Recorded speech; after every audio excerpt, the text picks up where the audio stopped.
Guys, welcome back to my channel. बढ़ते हैं इस सीरीज के 4th एपिसोड की तरफ। एपिसोड के स्टार्ट में हमें विवी को दिखाया जाता है जिसने फाइनली यीमो को कॉल करके उसकी डील एक्सेप्ट कर ली, और वो डील ये थी कि वो फेंगयान के खिलाफ सारे सबूत उसे देने को तैयार है ताकि वो मीडिया में खुद को बेकसूर प्रूफ ना कर सके। वैसे तो वो ये सब कुछ विवी के लिए कर रहा था, लेकिन उसे इतना ही बताया कि हमारी कंपनी की पॉलिसी है दगादार लोगों की असलियत को सामने लेकर आना। कॉल करने के बाद यीमो ने अपने स्टाफ मेंबर को बता दिया कि मीडिया पर किसी भी तरह विवी का नाम नहीं आना चाहिए। नेक्स्ट सीन में विवी अपनी कंपनी जाती है फेंगयान से मिलने के लिए, और वो भी इसे बेताब था ताकि इसे दोबारा इमोशनली ब्लैकमेल कर सके। पर इस बार तो उसकी ये चाल कामयाब नहीं होने वाली, क्योंकि फेंगयान उसे कुछ भी कह पाता इससे पहले ही विवी ने उसे डाइवोर्स पेपर्स पकड़ा दिए। बेचारे फेंगयान को तो यकीन ही नहीं आ रहा था कि अचानक से विवी में इतना ज्यादा कॉन्फिडेंस कहाँ से आ गया। और वो बोली कि क्यों डर गए तुम? पिछले 5 साल से मुझे धोखा देते रहे उस मैग्ना के लिए, तब तो डर नहीं लगा तुम्हें? ये तो मैं जानती हूँ कि वो तुम्हारे लिए एक खिलौना ही है, पर पहले पता तो लगा लो कि वो तुम्हारे ही बच्चे की माँ बनने वाली है या फिर। इस पर फेंगयान ने उसे थप्पड़ मार दिया, लेकिन पहले की तरह विवी उसकी एक भी दी हुई चोट बर्दाश्त नहीं करने वाली और उसको वापस ही थप्पड़ मार देती है। बताया कि इतने साल मैंने तुम पर ट्रस्ट किया, तुमसे मोहब्बत की, लेकिन तुम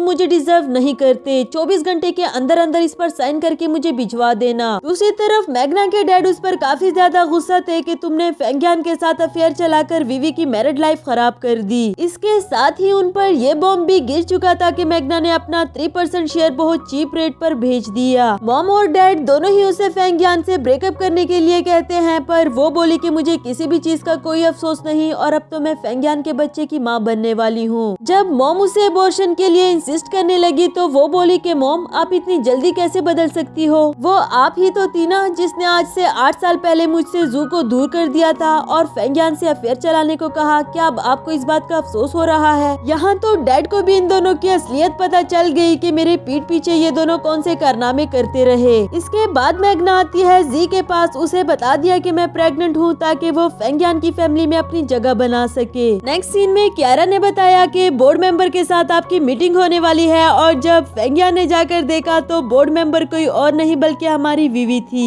ये देखकर तो उसे शॉक लगता ही लगता है, पर ये तो एक छोटा सा शॉक था, अभी बड़े धचके तो लगना बाकी थे। विवी ने उसको कंपनी की सीईओ की पोस्ट से हटा दिया, जिस पर फेंगयान तो हंसने लगा कि तुम्हारे नाम तो कंपनी का कोई शेयर है ही नहीं, तो फिर तुम ये डिसीजन कैसे ले सकती हो? बिकॉज उसने तो विवी की सारी जायदाद अपने नाम करवा ली थी। पर यहाँ तो विवी ने उल्टा उसी पर ही बॉम्ब गिरा दिया, उसे ये बता कर कि उसके नाम तो एक पूटी कोड़ी भी नहीं रही। उसे इस बात का यकीन आए या ना आए, विवी का काम तो सिर्फ उसे लीगल डॉक्यूमेंट्स दिखाना था, और अब उसे यहाँ से दफा होने के लिए कहा। इसके बाद हमें दिखाया गया कि विवी अपनी स्टेप मदर के पास जाती है, उन्हें बताया कि तुम्हें इस हालत में देखकर मेरे दिल को बहुत सुकून मिल रहा है, क्योंकि तुम्हारी वजह से ही आज से 10 साल पहले मेरे डैड ने मेरी मॉम को छोड़ा, और वो इसी तकलीफ की वजह से इस दुनिया से गुजर गई। जिस तरह मेरी मॉम ने तकलीफ सही उसी तरह तुम्हें भी सहनी होगी, इतनी आसानी से तो मौत भी तुम्हें नहीं आने वाली। वहाँ से जाते हुए विवी का सामना मैग्ना से होता है, जिसे इसको देखकर तो यही लगा कि कहीं इसने मेरी मॉम को नुकसान ही ना पहुँचा दिया हो।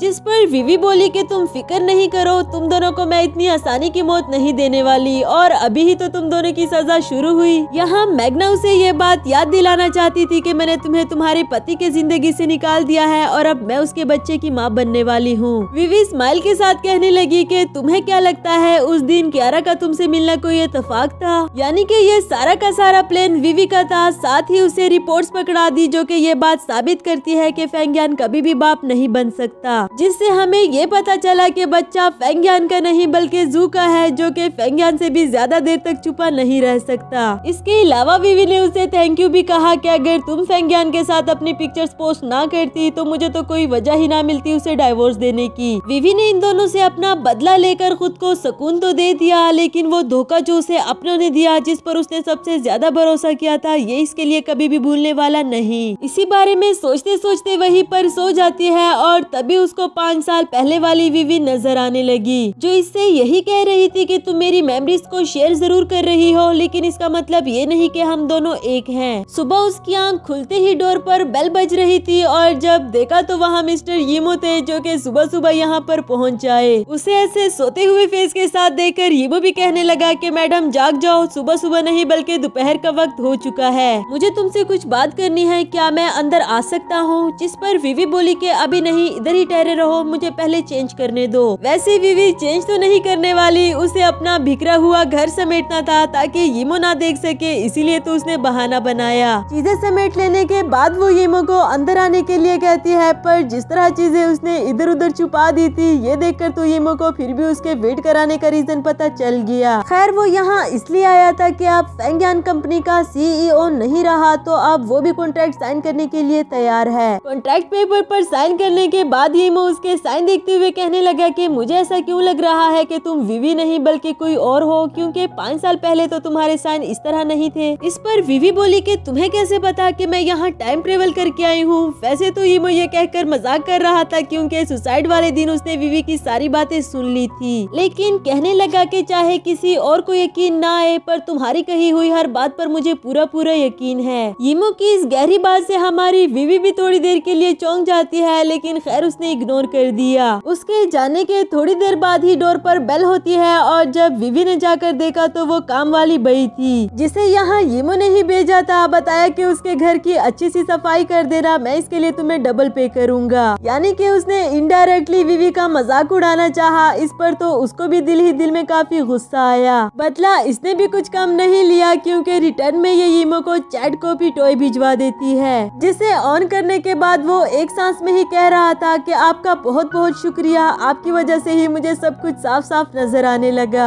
नेक्स्ट सीन में हमें विवी को दिखाया जाता है, जो क्यारा के साथ ब्रेकफास्ट करने के लिए बाहर आई हुई थी। वहाँ जो विवी ने फूड खाया उससे इसको सख्त किस्म की एलर्जी थी, और मजे की बात तो ये है कि विवी को इस बारे में खुद भी नहीं पता। क्यारा ने उसे याद दिलाया कि तुम इतनी इम्पोर्टेंट बात कैसे भूल सकती हो। इससे तो वाकई ऐसा लग रहा था कि शायद वो यहाँ पर टाइम ट्रेवल करके आई है। इसके साथ ही विवी बेहोश हो जाती है, और इसके बाद हमें उसे हॉस्पिटल में दिखाया गया। जब उसकी आंख खुली तो उसे अपने सामने ही कोई लड़का खड़ा हुआ नजर आया, और इसी के साथ हमारा ये वाला एपिसोड भी खत्म हुआ।